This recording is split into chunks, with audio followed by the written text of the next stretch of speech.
ভিতৰতে বিঘ্নলোকৰ ফুটবল খেল দ্বন্দ্ব দৌৰি আহিছে কিন্তু পোনা আৰু দ্বন্দ্বৰ মাজত তীব্ৰ গতি দৌৰি হৈ লোকেৰ মুখতো আমি বল পৰা দেখে এয়া আউট দিছে উমা শৰ্মাই আয়ত্ব কৰিব নোৱাৰা এই বল এজন ভাল খেলুৱৈ সম্পাদ আছে কিন্তু নোৱাৰিলে ইতিমধ্যে সেই দ্বন্দ্ব নোৱাৰিলে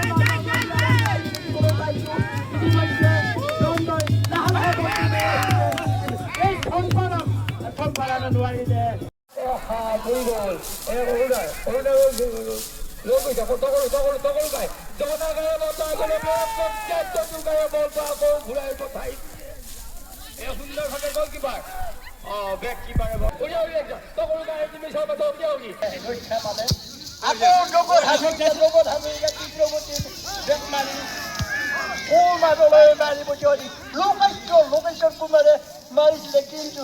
এইবাৰ কুনাৰাম কুমাৰে আয়ত্ব কৰে মাইছা বুঢ়া আৰু কুনাৰামৰ মাজতে উলিয়াই দেখিবলৈ পাইছে সুন্দৰভাৱে মাৰিছে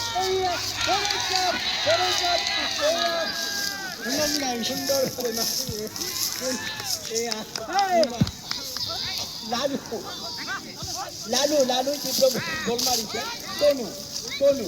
তনু লাহে লাহে বলটো লৈ আহিছে লাহে লৈ আহি ইফালে নাইছে ইতিমধ্যে আকৌ পোনা আৰু ইমান মাজত আমি দেখিবলৈ পাইছো লোকেশ্বৰ আৰু এই বলটো উমাৰাম শৰ্মাই তনুৰাম আৰু ভুটুৰামে বল পাইছিলে কিন্তু ইতিমধ্যে বলটো মাৰি পঠিয়ালে গলকিপাৰে বলটো লৈ আহিছে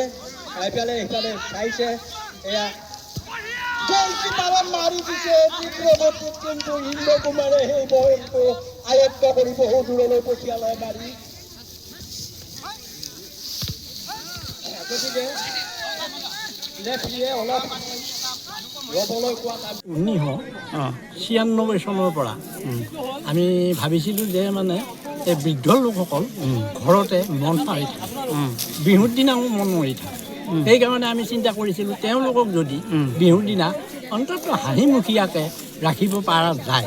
আৰু ঐক্য সম্প্ৰীতিৰ এটা কথা থাকে সেইকাৰণে আমি 3জনমান লোকে প্ৰথমতে আমি ঘূৰি এই বৃদ্ধসকলক এই বিহুৰ দিনা ইয়ালৈ লৈ আহিছোঁ ইয়াত লৈ আহি ফুটবল খেলাৰ আমি আৰম্ভ কৰিছিলোঁ আৰু এই বৃদ্ধ লোকসকলক আমি আহ্বান জনাই আনিছিলোঁ তেওঁলোকে অতি আনন্দিত হৈছিল আৰু ইয়াতে আমি ডাঙৰ খেলাৰ নিচিনাকৈ মানে জাৰ্চি পিন্ধাই তেওঁলোকক বৰ উৎসাহিত কৰিছিলোঁ আৰু দল দুয়োটাই এই উৎসাহত সুন্দৰকৈ খেলিছে আৰু আমি উপনাম দিছিলোঁ দুটা দলৰ সুন্দৰ আৰু সকলোৱে মানে অতি আমেজ পাইছিল সেই নামত গতিকে তেনেকুৱা কৰি পেলাই আমি প্ৰতি বছৰে এই বিহু উৎসৱত খেল খেলোঁ আৰু ইয়াৰ উপৰিও বৃদ্ধ যিবিলাক তিৰোতা বা আমাৰ গাঁৱলীয়া যিবিলাক তিৰোতা তেওঁলোকৰ মাজতো আমি ইয়াত ৰছী টনা খেল খেলোঁ আৰু দৌৰা খেলোঁ কোন গাঁৱৰ মাজত হ'ব খেলাখন আমি উপনাম ৰঙিয়া ৰাইজিং একাদম আৰু ওৰাং একাদম